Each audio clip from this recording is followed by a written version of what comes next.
Well, hello everybody and welcome to my channel.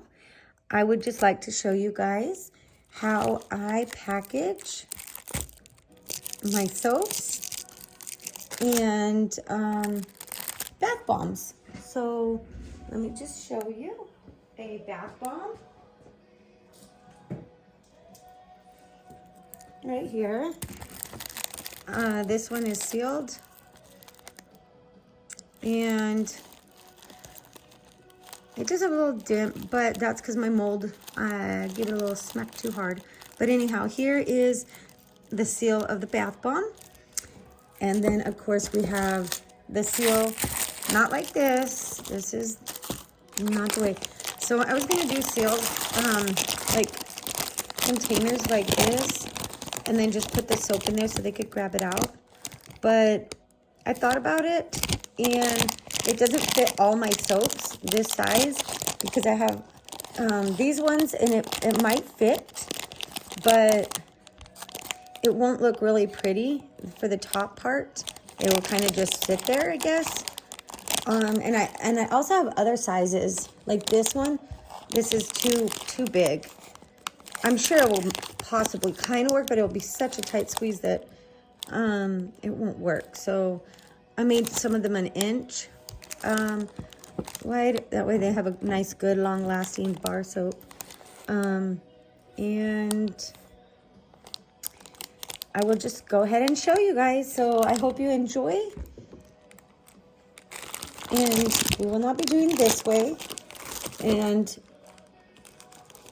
here. So now I've got some already ready. We'll be doing them this way. So when you say, well, that's kind of ugly, like, I don't know about that. How are you going to sell it like that? Well, we'll get there. So just stay tuned, or you can skip ahead, however you like. But anyhow, so, of course, we get, this is a honey and charcoal.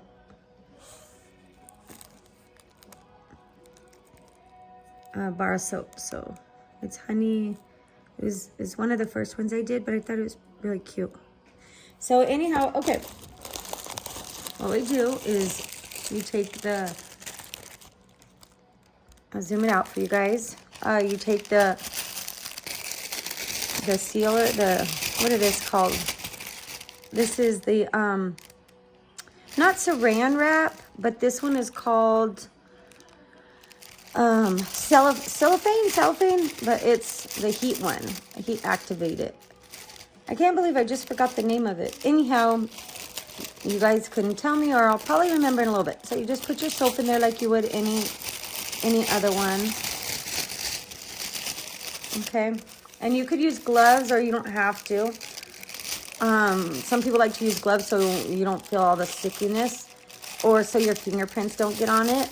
But I'm fine without it today with doing these. There are certain ones that I will use it on because I don't want my fingerprints down there.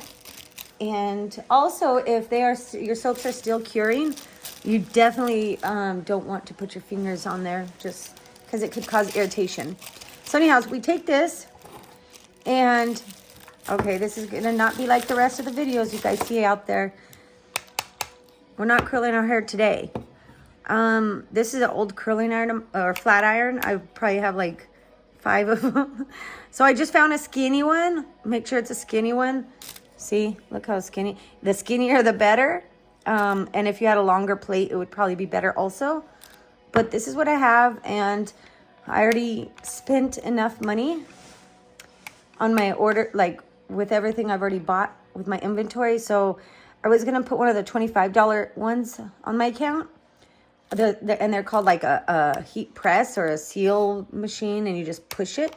Well, I was like, well, let me find out if this will work. And if it doesn't, I don't need to buy it. Or if it doesn't work, I'll buy it. But it works. So why not repurpose something I already have that works pretty darn good? I'm sure the other one might work better, yes. But in the meantime, I'll use this until it either doesn't want to work anymore, or I just want to go out and buy another one, like one of the actual ones. So what you do is you hold it I put it on the table this way. Well, here, let me try to show you the way I actually do it. But I put it on the edge of the table, and I don't really have the edge right here. So this will be hanging off the table normally. So imagine if I put it off the table, you're not gonna like see it clearly. So let's get something here. We could just use this. All right, we could just use this. Okay. You know, I'm like rearranging everything up on here. All right, just so you have like a ledge, right? So I always put it like this. I always put it in the corner, and then this side, this is the opening of it. So you put the opening out like this.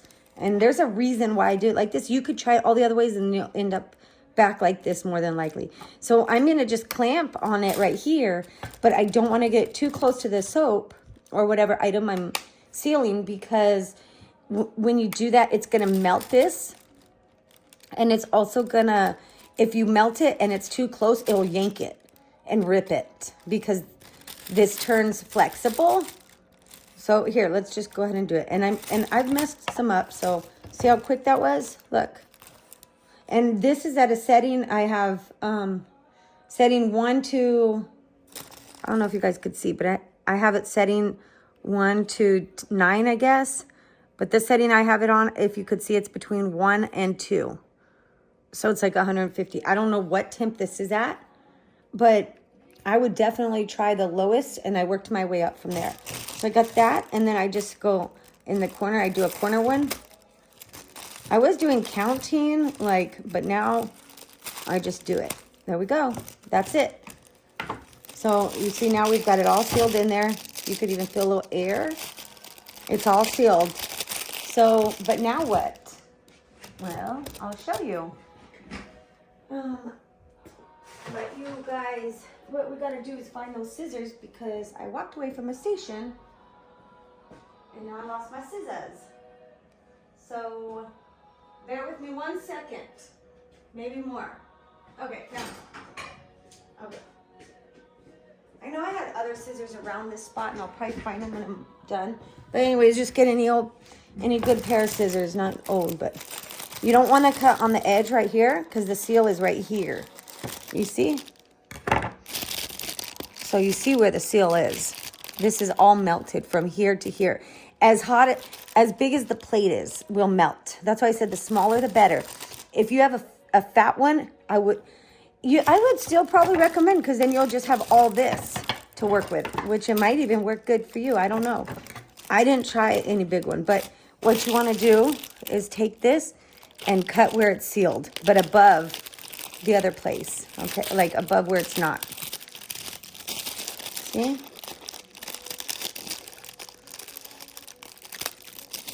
There, now we have it.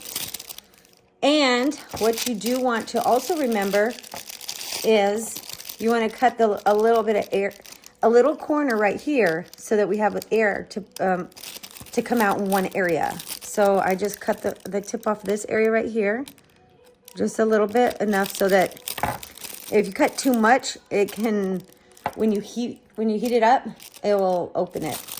And sometimes they do mess up. So anyhow, the next step is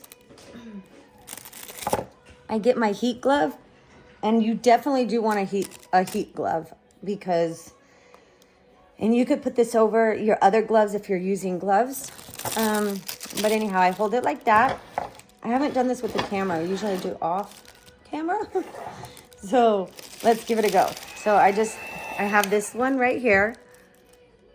It's a Wagner. I don't even know where I got this. I use this, as you can see, it's all shiny. I use it for my, the epoxy for the cups, but it could be used for anything. So I just put it on, you could put low, high. I like it on low because it has a little more control. So, and it takes a little bit. So you just, let me see if I can tilt it up. Okay, so I just hold it right there, and you see? See, but right when I'm done doing that, I hurry up and press it. See?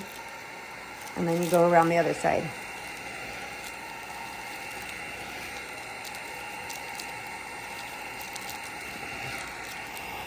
And then you go this way. And you just kind of go at it. See?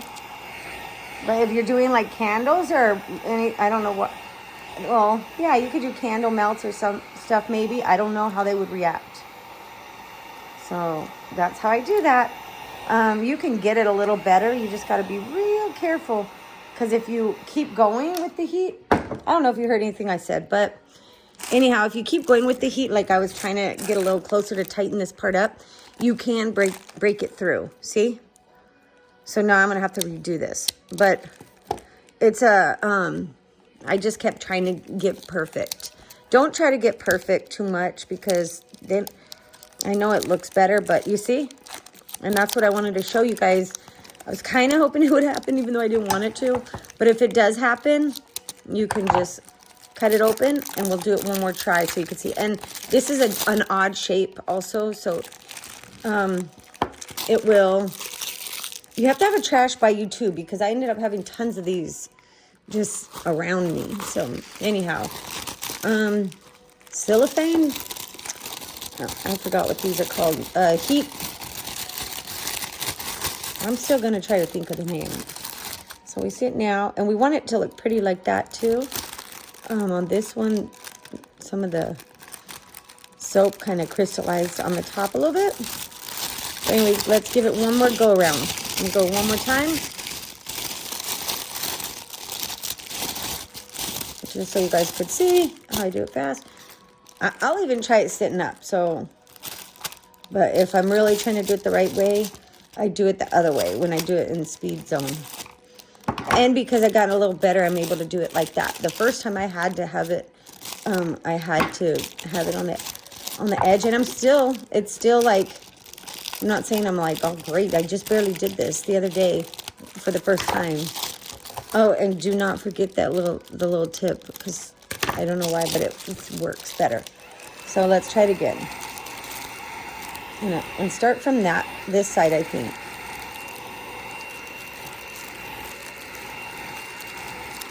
Oh, it's kind of hard. Oops, could be kind of hard. See how it tightens up the minute I put the heat by it? Ah! See, you got to be real careful you don't get it too hot.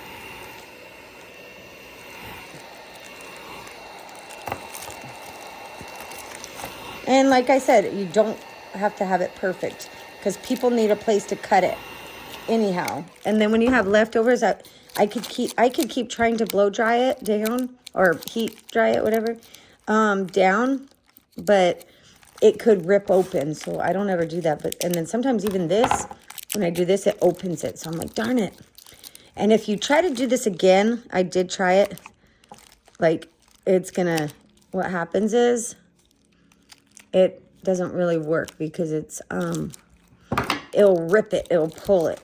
So anyhow, I hope that helped you guys. Quick little 13-minute video. It's kind of long. Have a good day. God bless you guys. I hope this helped.